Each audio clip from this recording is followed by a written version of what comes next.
Not one, but two cavities. That should not be possible. Hello and welcome to the Hoof GP YouTube channel. In this video, we're looking at a few cows who are skipping, dancing and running their way to the crush. We're looking at a few cows that have absolutely nothing wrong with their feet and a few that do. You're watching the Hoof GP. Welcome to the herd. And I won't let it rush when I see you dance, and the moment comes when I fall and time goes slow. I fall into you. Today we're at one of our regular farms, which lies about 4 miles to the west of my home, just outside of Wigtown here in southwest Scotland. As you can see, these lovely ladies are desperate to get into my crush to have their feet touched up. These girls are a true reflection of most of the cows we trim on a day-to-day basis. You see, they're not very lame at all. In general, farmers keep on top of their cows' feet as well as they possibly can, and most cows are not lame at all, provided we stay on top of their maintenance trims. You see, we've taken cows out of a natural environment and put them into a man-made one. So it's only right that man take care of their feet as well as we possibly can. And for anything else to be the case really wouldn't make financial sense whatsoever, because if these beautiful cows are not walking perfectly well, they can't do their job of producing that fantastically nutritious milk.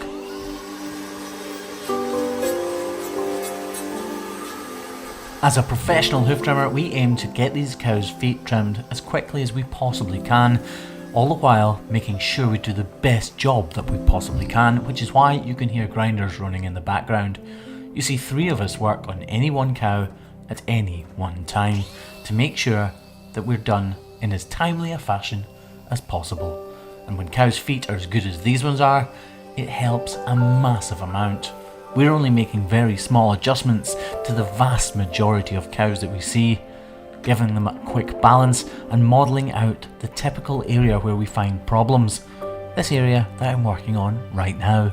And once that's done, we check for any small complications and make sure we deal with them. And this sprays just in case. Next cow. Next cow.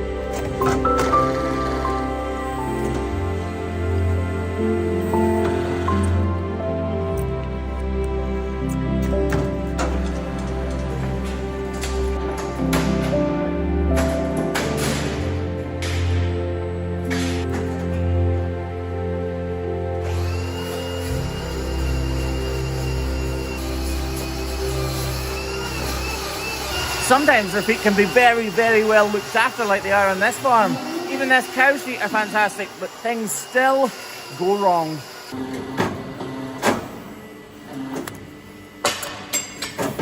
Do I get a wrap, Kev? The farmer's been doing everything he can to look after these feet, but she still has digital dermatitis, hurting that nearest digit. You see, these feet are perfectly well kept. This is very much a routine trim, but this cow is still really lame because of the problem on her heel. You see, I'm not taking any height off. This is called modelling out the typical sole ulcer site.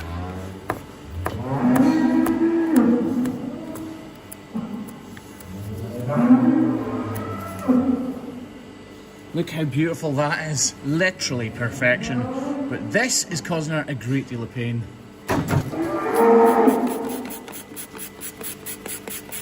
You can see the farmer's been treating her on a daily basis as she's going through the parlour. That's why it's so green. She's been sprayed in the parlour. I need to debride all of this area, and that first swoop actually just about got the whole job done. This is digital dermatitis. And it is seriously painful for the animal affected by it. Although the farmer's doing the best job they can of killing it, it's not quite getting the job done.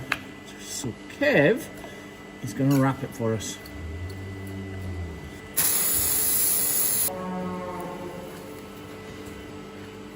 And yes, the wraps are a different colour. We found these biodegradable wraps, so we're giving them a try. Yeah, so we're giving them a try because that's far better for the farmer because they'll dissolve and better for the environment in general, and actually they're not much more expensive anyway. Right, that wrap will come off in a couple of days' time, at which point that dermatitis will be healed.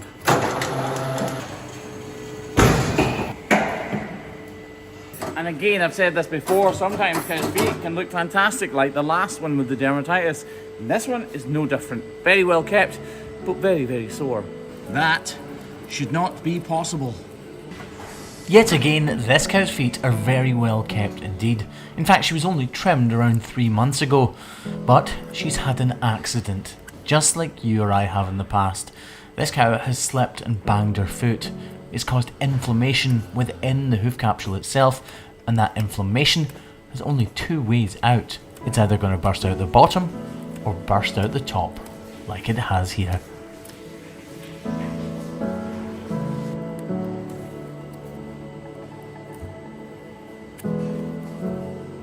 When you're trimming a cow's foot like this, you really don't know what you're slicing into. You could cut into the corium at any moment. What we're dealing with is an educated guess. A presumption that this cow's hoof is the same as the last one we trimmed. And because of that, sometimes we get it wrong. Sometimes there's little problems with the crush. We'll wait until a block's being applied. So a bit more time, so there's no downtime from us trimming the cow's feet.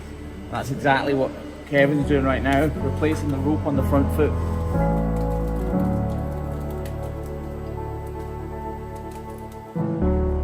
And while Kevin's busy with that, I'm busy struggling to get my knife through this hoof horn.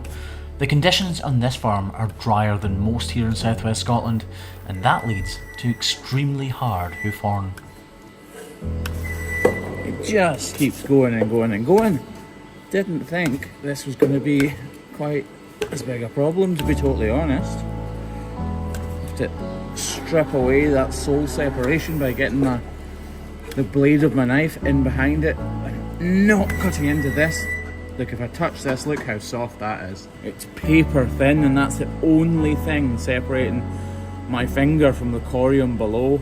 It is literally fractions of millimeters.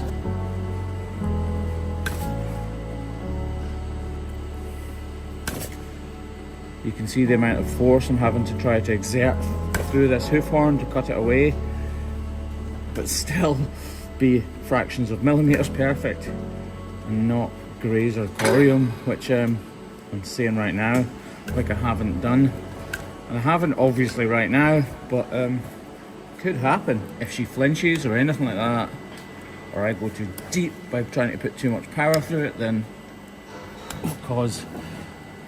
There you go, she's flinched, you see? So I have to stop for a second, let her compose herself, and start again.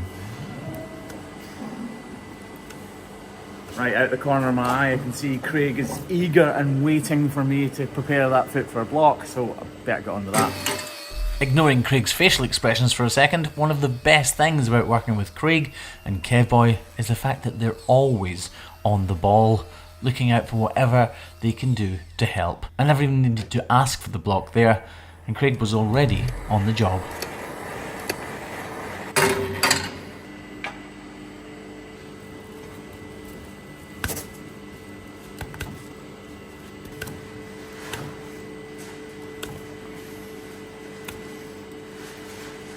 Here's the root of the problem. You can actually see a tiny amount of pus coming out of there. But even the smallest amount of fluid like that can cause pain. Truth be told, I really wasn't expecting that, but I'm glad that I have found it, because it's a definitive answer to the question, have I found the problem? Yes, I have. It's funny, that looked like a fairly big problem, But that tiny amount of fluid that we found at the very culmination of that trim is what was causing all of it. It's not particularly graphic, but what we've done will be massively beneficial for this cow.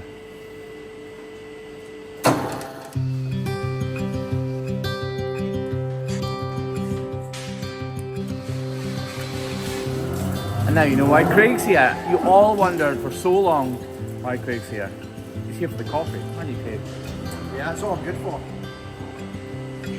I actually feel a wee bit bad.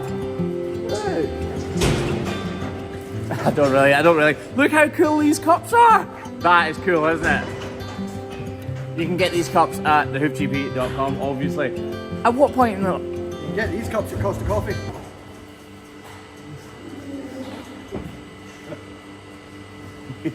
He's a isn't he? I don't know where to go from that. Yeah, there's new merch on the store. Go to thehoofgp.com, links at the top of the description. There's cups that are these t-shirts, which are absolutely class. Designed them myself, and I am very proud of them, even if I do say so. And actually, for the next week after this video goes live, we're going to give 10 random people these t-shirts. You can only get these by ordering merch within 7 days of this video going live. So that's right, there is new merch in the store. This Cow Passion t-shirt, which is my favourite, that I designed, is in there right now, along with the hoodie to go with it. And this t-shirt here, this is actually plain on the front, but on the back, there's a full map of a cow's foot that teaches you all of the terminology and the names of every part of a cow's foot. So it's educational and it looks pretty awesome. And probably the sooner you order, the more likely you are to get one of these. Like I said, you can't buy these anywhere else. These are promotional t-shirts that we were giving away and we've got some left over.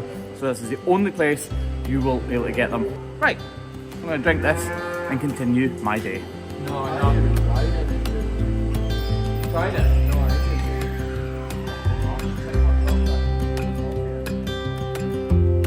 didn't. Look on the back of them as well, by the way.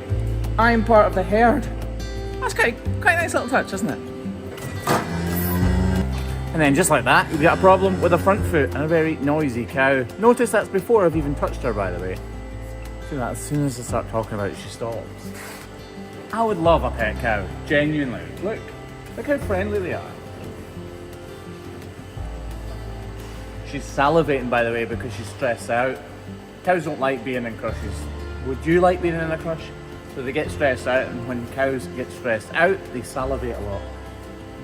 Right, enough petting, let's get our front foot fixed. This cow has a white line defect on that far away claw as we look at it now. That's when a crack literally starts to split her hoof apart.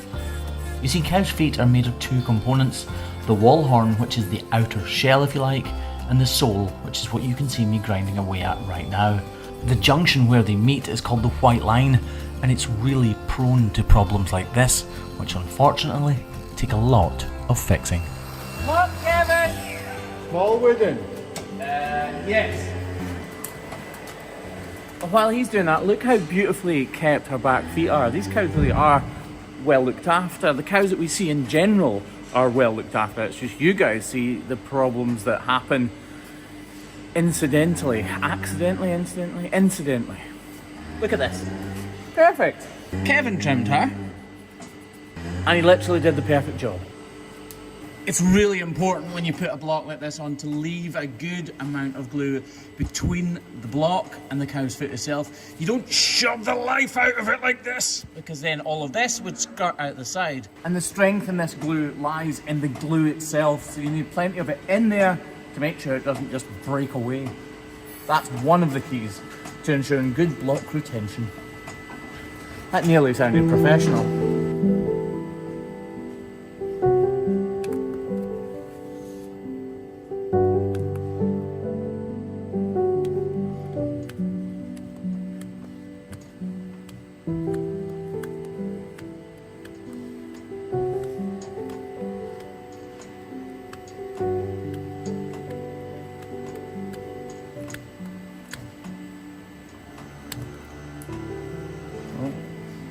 I truly wasn't expecting a cavity under there, to be honest.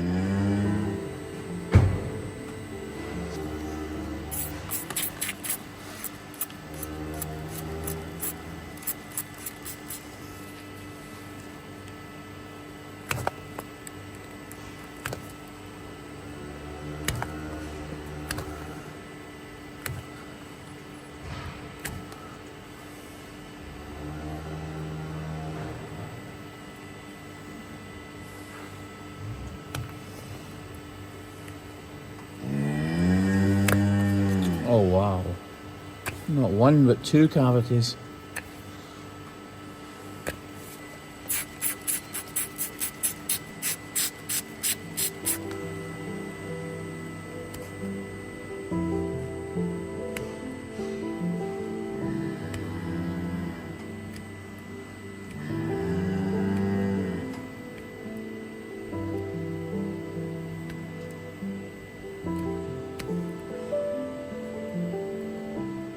Way up in there, right into the depths of her heel.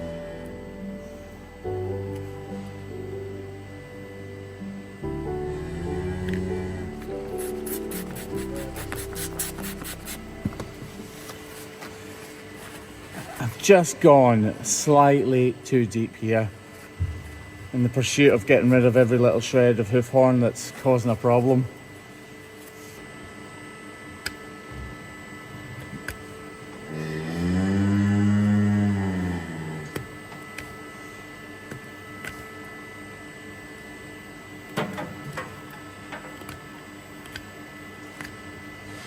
Here's clearly the biggest issue.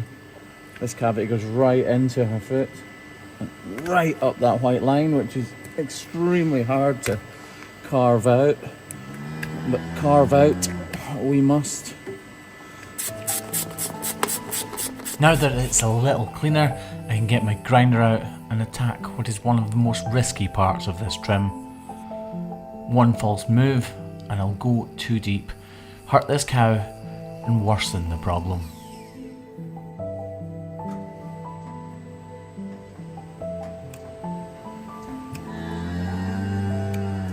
She's mooing because she doesn't want to be in the crush.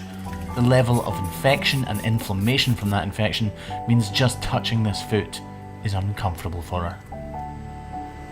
These problems take an immense amount of time to actually fix because it takes a whole 8 months or so for the hoof to descend from here to here, meaning all of this needs to regrow for it to be totally healed.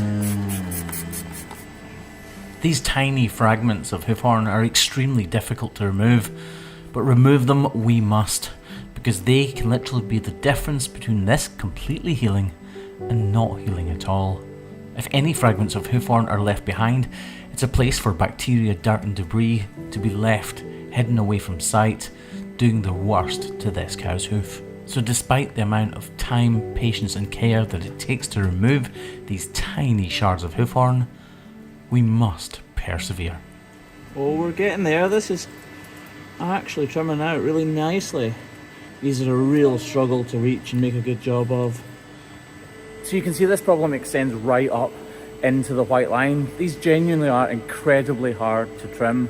There's almost always a little bit of claret because they go so deeply into the cow's foot, and when you remove that loose and detached hoof horn, it inevitably raises its head. I'm genuinely happy with the trim that we've done here, I really, really am. But regardless of how happy or how well I think I've done, this problem will take months and months to fix. It actually doesn't look like that major a problem, but to this cow, it really is. Imagine living with that every single day. It's no use for the cow, it's no use for the farmer, and it's certainly no use for us either. She looks fairly calm now though, doesn't she? Anyway, this wrap that Kevin is applying just now should help to completely dehydrate those outer layers of tissue and allow fresh new hoof horn to grow and form underneath. So for this little cow, hopefully that's the beginning of the end.